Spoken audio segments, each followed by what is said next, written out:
The Science of Getting Rich, by Wallace D. Wattles.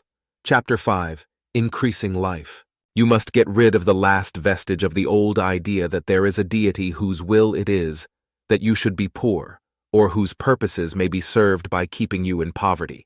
The intelligent substance which is all, and which lives in all and lives in you, is a consciously living substance. Being a consciously living substance, it must have the nature and inherent desire of every living intelligence for increase of life. Every living thing must continually seek for the enlargement of its life, because life, in the mere act of living, must increase itself. A seed, dropped into the ground, springs into activity, and in the act of living produces 100 more seeds. Life, by living, multiplies itself. It is forever becoming more. It must do so, if it continues to be at all. Intelligence is under this same necessity for continuous increase. Every thought we think makes it necessary for us to think another thought. Consciousness is continually expanding. Every fact we learn leads us to the learning of another fact. Knowledge is continually increasing. Every talent we cultivate brings to the mind the desire to cultivate another talent. We are subject to the urge of life, seeking expression, which ever drives us on to know more, to do more, and to be more. In order to know more, do more, and be more, we must have more. We must have things to use, for we learn, and do, and become only by using things. We must get rich so that we can live more. The desire for riches is simply the capacity for larger life-seeking fulfillment. Every desire is the effort of an unexpressed possibility to come into action. It is power seeking to manifest which causes desire. That which makes you want more money is the same as that which makes the plant grow. It is life, seeking fuller expression. The one living substance must be subject to this inherent law of all life. It is permeated with the desire to live more. That is why it is under the necessity of creating things. The one substance desires to live more in you. Hence, it wants you to have all the things you can use. It is the desire of God that you should get rich.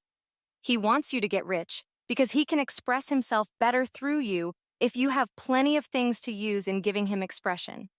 He can live more in you if you have unlimited command of the means of life. The universe desires you to have everything you want to have. Nature is friendly to your plans. Everything is naturally for you. Make up your mind that this is true. It is essential, however, that your purpose should harmonize with the purpose that is in all. You must want real life, not mere pleasure of sensual gratification. Life is the performance of function, and the individual really lives only when he performs every function, physical, mental, and spiritual, of which he is capable, without excess in any. You do not want to get rich in order to live swinishly, for the gratification of animal desires. That is not life. But the performance of every physical function is a part of life, and no one lives completely who denies the impulses of the body a normal and healthful expression. You do not want to get rich solely to enjoy mental pleasures, to get knowledge, to gratify ambition, to outshine others, to be famous. All these are a legitimate part of life, but the man who lives for the pleasures of the intellect alone will only have a partial life, and he will never be satisfied with his lot. You do not want to get rich solely for the good of others, to lose yourself for the salvation of mankind, to experience the joys of philanthropy and sacrifice. The joys of the soul are only a part of life, and they are no better or nobler than any other part. You want to get rich in order that you may eat, drink, and be merry when it is time to do these things, in order that you may surround yourself with beautiful things, see distant lands, feed your mind, and develop your intellect, in order that you may love men and do kind things, and be able to play a good part in helping the world to find truth. But remember that extreme altruism is no better and no nobler than extreme selfishness. Both are mistakes. Get rid of the idea that God wants you to sacrifice yourself for others, and that you can secure his favor by doing so. God requires nothing of the kind. What he wants is that you should make the most of yourself, and for others, and you can help others more by making the most of yourself than in any other way. You can make the most of yourself only by getting rich. So it is right and praiseworthy that you should give your first and best thought to the work of acquiring wealth. Remember, however, that the desire of substance is for all, and its movements must be for more life to all. It cannot be made to work for less life to any, because it is equally in all, seeking riches and life. Intelligent substance will make things for you, but it will not take things away from someone else and give them to you. You must get rid of the thought of competition. You are to create, not to compete for what is already created. You do not have to take anything away from anyone. You do not have to drive sharp bargains. You do not have to cheat or to take advantage. You do not need to let any man work for you for less than he earns. You do not have to covet the property of others, or to look at it with wishful eyes. No man has anything of which you cannot have the like, and that without taking what he has away from him. You are to become a creator, not a competitor.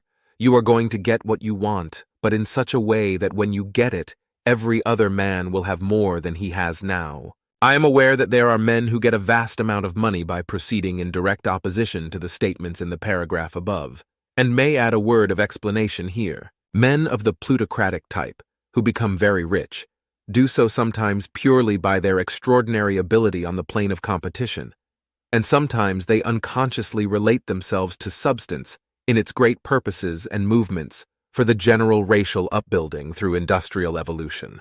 Rockefeller, Carnegie, Morgan et al.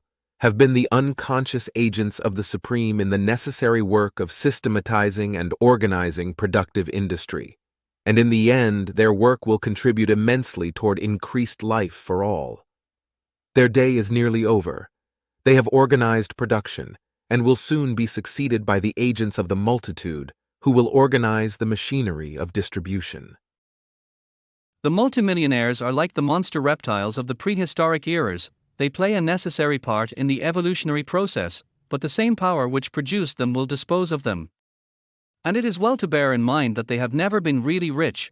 A record of the private lives of most of this class will show that they have really been the most abject and wretched of the poor. Riches secured on the competitive plane are never satisfactory and permanent. They are yours today, and another's tomorrow. Remember, if you are to become rich in a scientific and certain way, you must rise entirely out of the competitive thought. You must never think for a moment that the supply is limited. Just as soon as you begin to think that all the money is being cornered and controlled by bankers and others, and that you must exert yourself to get laws passed to stop this process, and so on, in that moment you drop into the competitive mind, and your power to cause creation is gone for the time being, and what is worse, you will probably arrest the creative movements you have already instituted.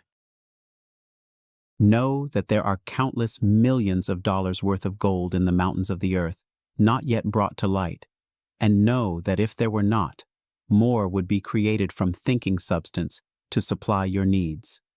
Know that the money you need will come, even if it is necessary for 1,000 men to be led to the discovery of new gold mines tomorrow. Never look at the visible supply. Look always at the limitless riches in formless substance, and know that they are coming to you as fast as you can receive and use them. Nobody, by cornering the visible supply, can prevent you from getting what is yours. So never allow yourself to think for an instant that all the best building spots will be taken before you get ready to build your house, unless you hurry. Never worry about the trusts and combines, and get anxious for fear they will soon come to own the whole earth. Never get afraid that you will lose what you want because some other person beats you to it. That cannot possibly happen. You are not seeking anything that is possessed by anybody else. You are causing what you want to be created from formless substance, and the supply is without limits. Stick to the formulated statement. There is a thinking stuff from which all things are made, and which, in its original state, permeates, penetrates, and fills the interspaces of the universe. A thought, in this substance, produces the thing that is imaged by the thought. Man can form things in his thought, and by impressing his thought upon formless substance, can cause the thing he thinks about to be created.